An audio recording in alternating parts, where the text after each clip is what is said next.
Well, thank you very much for inviting me to speak today. This is great. The last time I spoke in Europe, all of the dignitaries spoke for so long at the introductory piece that I was supposed to give a half-hour keynote. By the time that everyone had introduced the premier of the premier's assistant to the premier, I think I had like 10 minutes. Strap yourself in. I'm going to talk today about the rough beasts of education technology. When I was first asked to speak to you today, I think, immediately intrigued by the provocations that are packed into this year's conference theme: reconstituting technology-enhanced learning, rising to the challenge. And as I've stewed about what I wanted to say to you today, I want to offer you some provocations in return. That's what I think the job of a keynote speaker should be: to provoke, not to comfort. So I've used this phrase to sort of start my own thinking.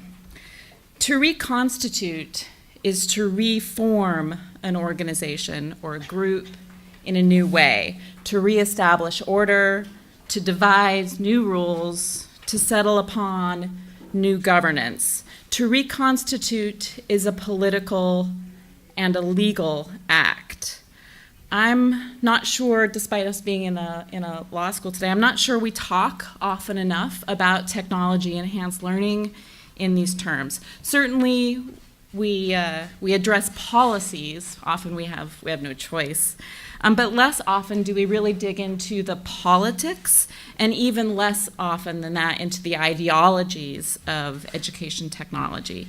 Education technologies and technologies more broadly are typically seen as politically neutral and ideology-free.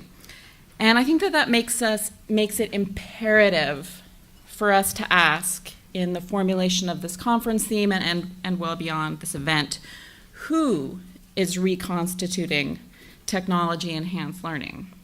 Who are the subjects? Who are the actors? Who are the decision makers? Who are the participants in this political act? Who determines what these new rules of education technology might be?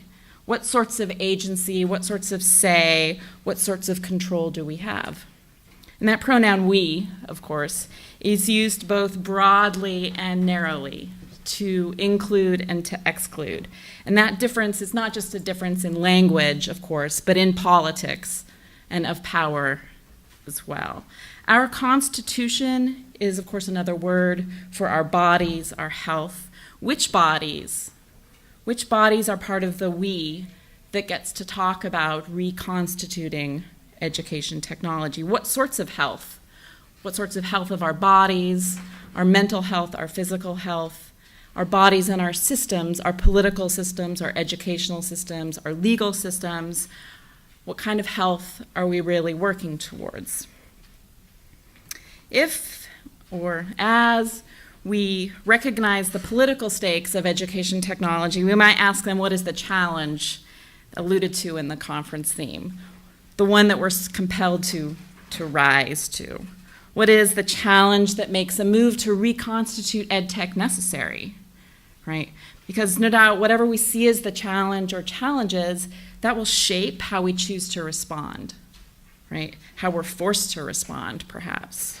How and why and what we are reconstituting in response. This is, again, a political challenge. It's explicit here with a nod in the conference theme to the centenary of the events of April 1916, with that use of the word rising.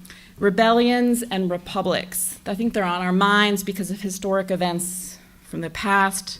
They're on our minds because of this sort of historic moment that we've decided we're living in today, and historic events of the future. I cannot go anywhere these days, either within or outside the US, without hearing panicky questions and proclamations about November 2016, the upcoming presidential election, and what the hell is going on with Donald Trump.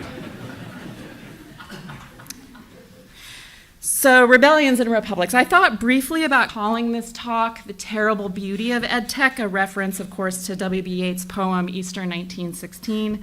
But I opted, thanks to Donald Trump, to invoke the more apocalyptic Yeats, right? So the title of my talk, The Rough Beasts of EdTech. I've written 2 books now on the monsters of EdTech, and certainly the rough beasts of EdTech might be their kin. These beasts and these monsters, I think they share a genealogy of imagination, the monstrous and the marvelous, that populate the kind of cautionary tales that we tell each other, our fantasies about the past, the present, and future, about science and technology and our relationship to it, the dangers of a malformed and misbegotten transformation, a transformation that is always intertwined with that most hopeful and fearful question that we have about the future, and one that's expressly tied to our practices of education. What will we become? And I've argued elsewhere that the most famous monster, Victor Frankenstein's creation, is of particular significance to our work in education technology, and not simply because it is the classic cautionary tale of science gone awry. I want us to remember always, Frankenstein's monster became monstrous because he was abandoned by his maker, because his maker failed to educate him. The creature became a monster because Frankenstein rejected him. He did not love him. And I draw on the work of Bruno Latour when I say this, but we have to care for our technological creations. We must develop them respectfully and lovingly. We must be involved intellectually and politically in their creation and in their growth. The work of Victor Frankenstein produced a hideous body, a failed constitution, not just a failed scientific creation, but a failed social contract with that creature. If we are to reconstitute our educational, technological creations, we must do so with infinitely more care. To reconstitute also means, of course, to restore something to its original form by adding water. And for me, that immediately conjures up the image of the sea monkey, which is kind of a different sort of monkey monster. I'm not certain if sea monkeys were a thing in Ireland or in Europe. Perhaps it's a risk for me to center my argument on this particular gimmick, but the sea monkeys were really part of my childhood in the US in the 1970s and 1980s, or I longed for them to be, right? They were part of my childhood imagination, good monsters, if you will. Ads for these creatures appeared in the back of comic books, alongside any number of other products promising similar sorts of scientific amazement and technological trickery. Now, comic books were frowned upon by my parents, but my dad ran a little grocery store, and when I would visit him at work, I would sit in the magazine section and sort of surreptitiously flip through the pages. As many comic books as I consume by the time I was there, they beckoned to me, right, with their colorful contents, the superhero and supernatural tales, with what I felt was subversive or illicit knowledge.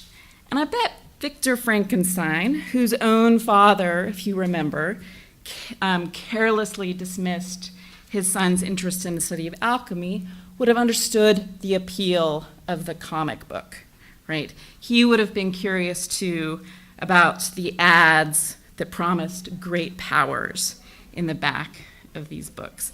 The sea monkeys were portrayed, in advertising at least, as living in a rich and vibrant undersea kingdom. I mean, I guess it's a kingdom. They've got a castle. Right? See, we don't really talk a lot about science of the politics of science and technology. We don't even know what sort of legal system the sea monkeys live under. But the ads promised a bowl full of happiness. The creatures were, quote, so full of surprises you can't stop watching them. Best of all, we show you how to make them appear to obey your commands, follow a beam of light, do loop-de-loops, and even seem to dance when you play a record or tape. Now, as a child, I didn't quite catch the nuance in that last sentence. What the verbs appear and seem were actually saying about the sea monkeys. I pleaded with my parents to let me order some by mail. So starting your sea monkey colony involved a careful 2-day process of following instructions, a careful process of reconstitution. First, you'd add the water and a special water purifier package to your aquarium. Now, it wasn't labeled as such, but this purification package also contained Artemisia NYOS eggs, a specially hybridized species of brine shrimp. Hybridized not just to survive, the mail order process, but to be reanimated with this special flair, right?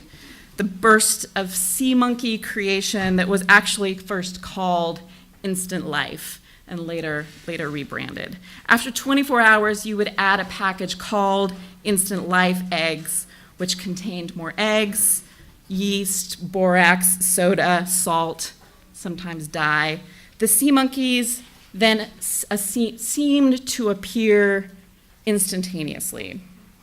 They'd actually been growing since you added the water purifier package the day before. And once they emerged, you were directed to add growth food, yeast and spirulina to the water every 5 days. Hopefully they lived every 5 days. But they're brine shrimp. My dad told me when I begged him to let me order some, destroying the image I had in my head that these were little cartoon mermaids and mermen and mer families. My dad was a bit of an amateur fish breeder himself.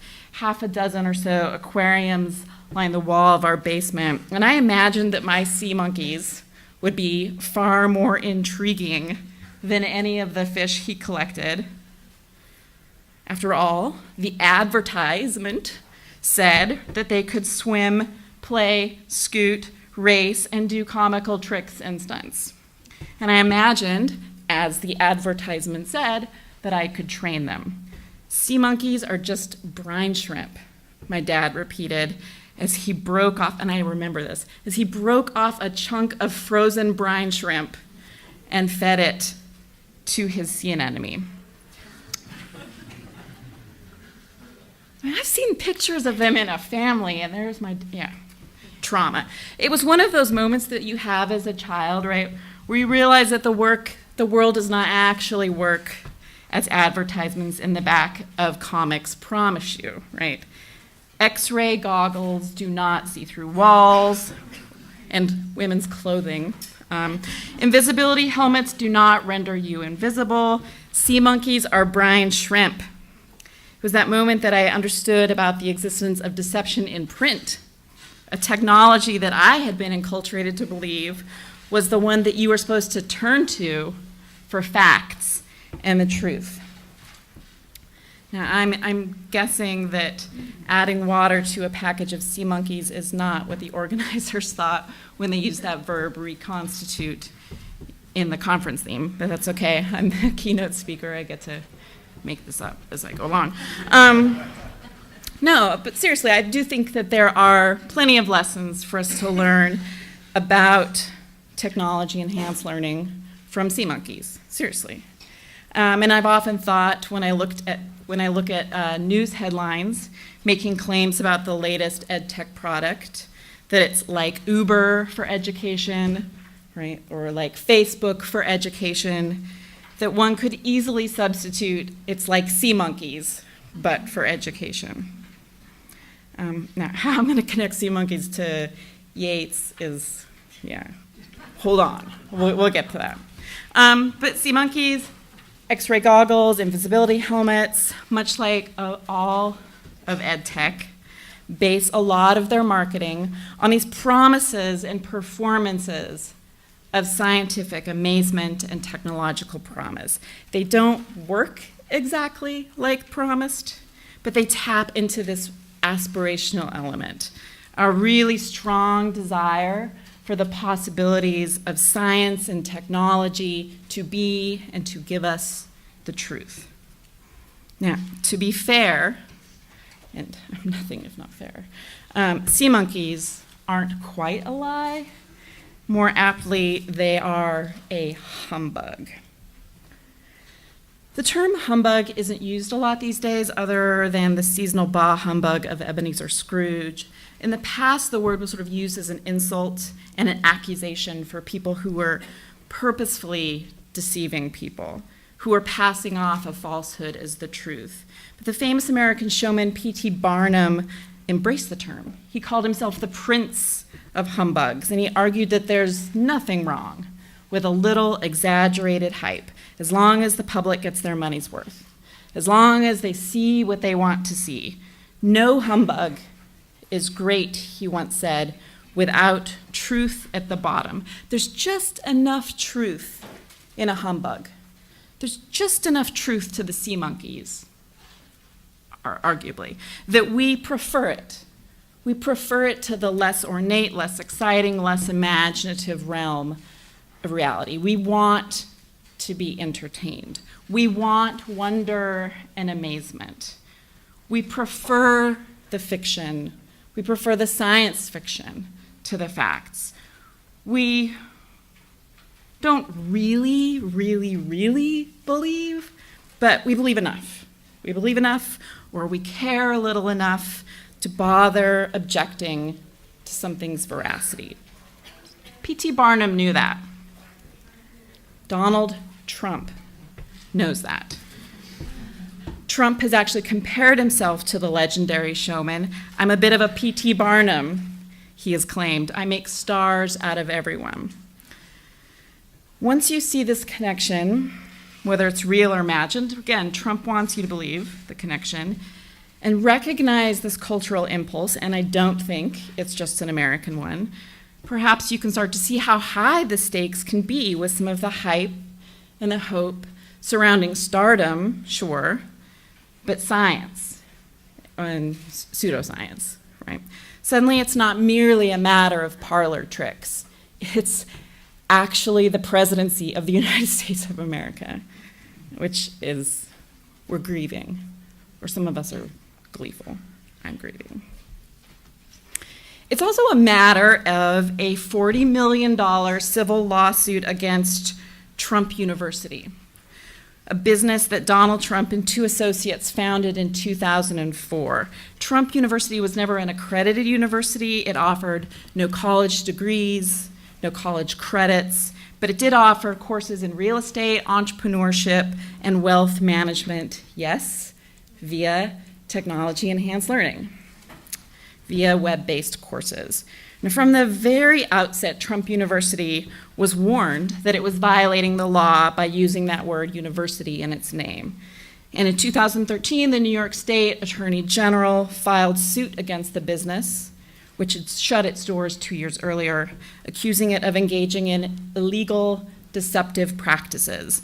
These illegal charges included running an unlicensed school, making false claims about the classes, and intentionally misleading some 5,000 students with promises that they would learn Trump's real estate investment techniques. The case is ongoing, although it's unlikely it will be heard in court before the November presidential election. The entry point for students into Trump University was a free 90-minute seminar, which continued into a 3-day seminar that cost $1,500. Each course promised that more information, the bigger secrets of Trump's money-making success, would be revealed if you took the next course.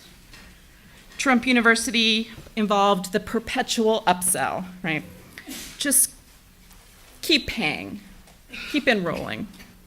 Call your credit card company and ask for an extension on your credit, instructors told students. It'll improve your credit score. The $1,500 seminars led in turn to the Trump Gold Elite package, which promised personal mentorship from instructors handpicked by Trump. These tiny little hands. Sorry, is that a joke here? I don't know. The price tag for that, $35,000. According to the New York State Attorney General, these instructors were not handpicked by Trump. Trump did not participate in the development of the curriculum. Despite his name on the university, students never got to meet him. They thought that was part of the deal, but they did have the opportunity to pose next to a cardboard cutout. So, humbug or fraud? Here's a possible answer from P.T. Barnum himself.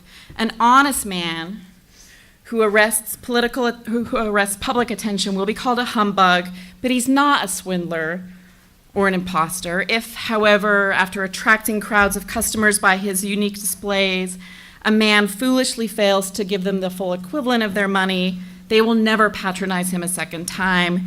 They will properly denounce him as a swindler, as a cheat, as an imposter, but they will not call him a humbug.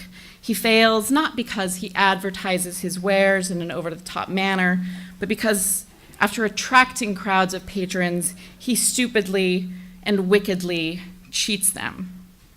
Humbug or fraud?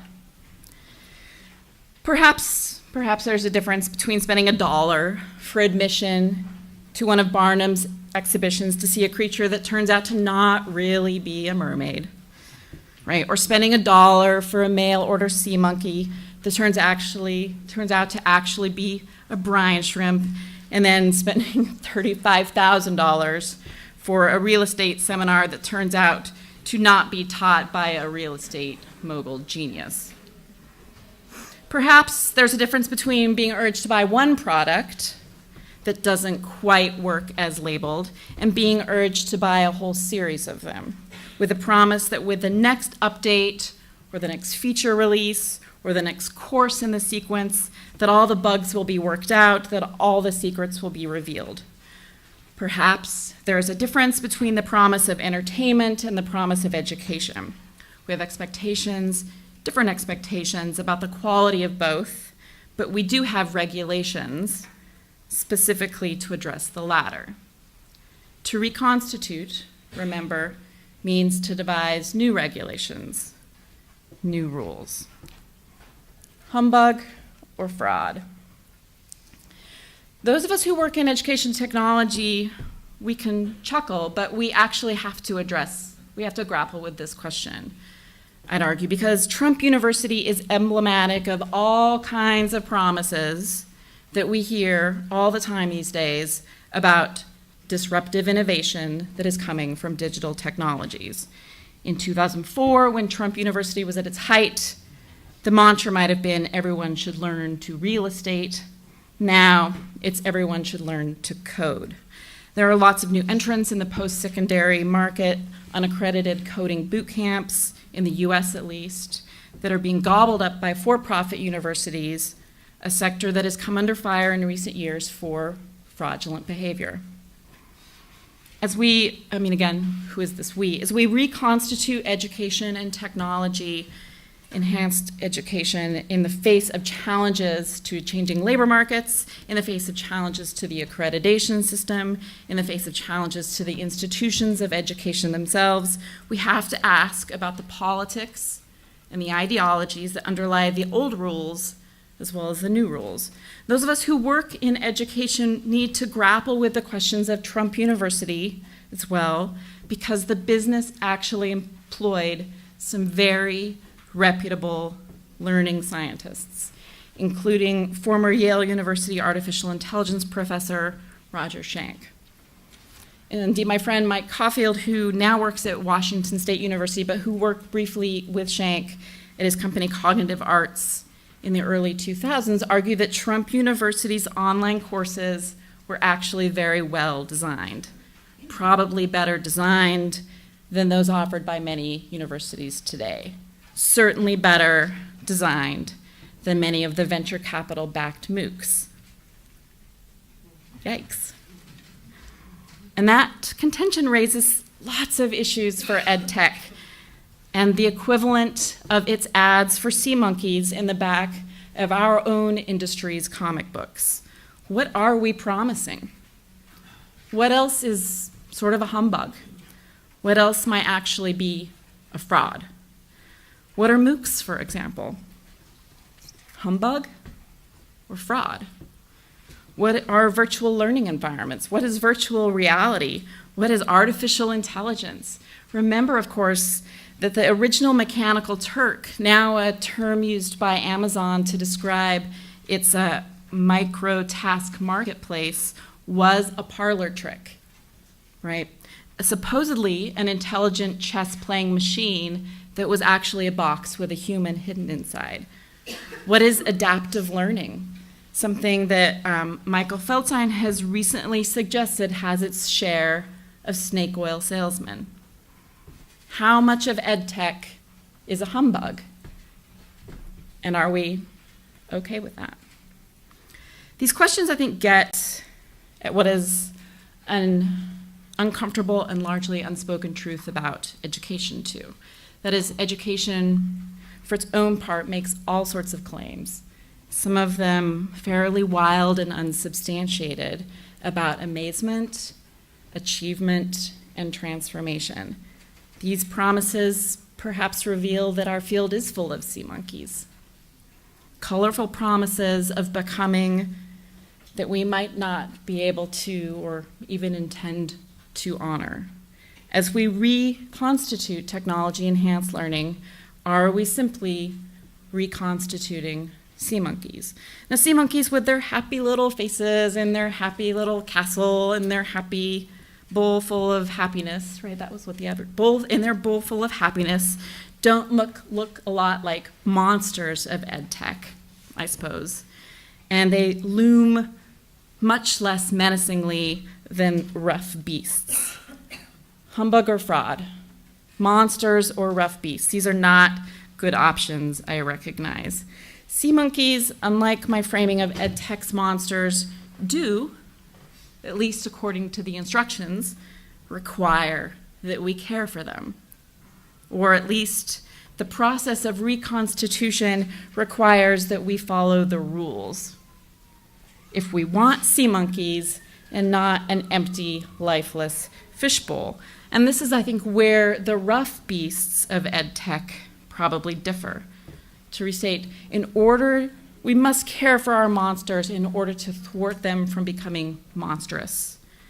And we come back to this verb, reconstituting, in the conference theme, and its demands that we see our work in EdTech as an ethical act and as a political act, as an act and as a responsibility to our field, to students, to society at large, right?